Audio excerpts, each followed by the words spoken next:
26/11चा आरोपी दहशतवादी तहव्वूर राणाला भारतात आणलं जाते, त्याची मुंबईमध्ये चौकशी होणार आहे।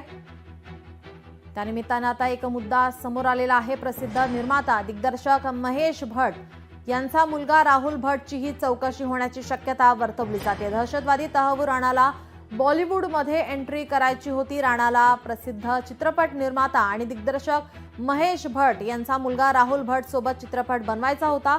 मुंबई हल्ल्याचा आरोपी डेव्हिड हेडलीनं शिकागोमधील कोर्टात याबाबत जबाब दिला होता। राहुल भट्टला 26/11ला दक्षिण मुंबईत न जाण्यासंदर्भात सांगण्यात आल्याचंही हेडलीनं कोर्टात सांगितलंय। राहुल भट्ट सोबत मैत्री असल्याचं हेडलीनं मान्यही केलंय। राणाला भारतात आणण्यात येतंय आणि मुंबईमध्ये त्याची चौकशी होणार आहे। त्या पार्श्वभूमीवर आता राहुल भट्टची ही चौकशी होणार का असा सवाल उपस्थित होत आहे।